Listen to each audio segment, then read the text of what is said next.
चक्र को दिखाया गया है स्वास्तिका के रूप में, क्लॉकवाइज चलता है। सतयुग, त्रेता युग, द्वापर युग, कल युग। कब शुरू हुआ ये चक्र पता नहीं है। जैसे दिन और रात का चक्र कब शुरू हुआ मालूम नहीं, लेकिन उसका पहला पहर सुबह को माना जाता है।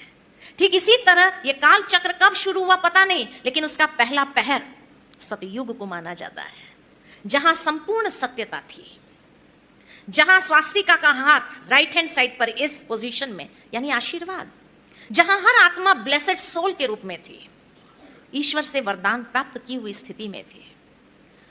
वो दुनिया कैसी थी, उस दुनिया के लिए दिखाया गया है कि उसी को ही दूसरे शब्द में सूर्यवंश कहा जाता है, कि जैसे सूर्य की कला कम जास्ती नहीं होती, ऐसे आत्माओं की कला भी कम जास्ती नहीं होती है, संपूर्ण है, सतो प्रधान है।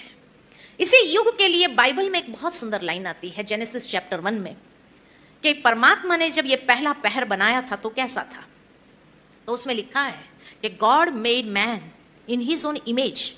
परमात्मा ने मनुष्य को अपनी कृति में बनाया था, कि जिस तरह परमात्मा संपूर्ण है ऐसे उसकी प्रथम कृति भी संपूर्ण थी। किसको बनाया?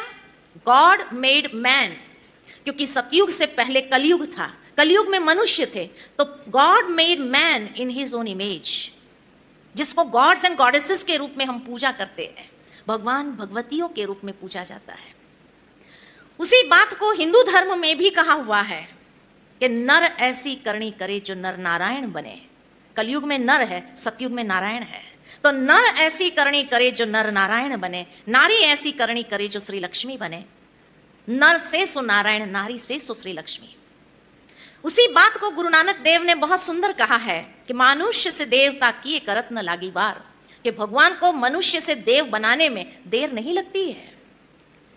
तो हर धर्म में किसी न किसी रूप से यह चक्र का संकेत जरूर है कि कलयुग से ट्रांसफॉर्मेशन सतयुग की ओर कैसे होता है और वो दुनिया कैसे बनती है, वो बात को दर्शाया गया है। उस बात को सिर्फ हम रिलेट नहीं कर पाए या समझ नहीं पाए। उसी दुनिया के लिए बहुत सुंदर वर्णन है कि वो दुनिया कैसी थी, तो जहां शेर और गाय घाट पर पानी पीते थे, ऐसी पवित्र दुनिया थी। सोचो जब एनिमल्स में इतनी हार्मनी हो, तो उस समय के मनुष्य कितने डिवाइन होंगे, कितने श्रेष्ठ होंगे, पवित्र होंगे, जहां संपूर्ण सुख शांति व्याप्त थी और समृद्धि ऐसी थी कि दूध घी की नदियां बहती थी।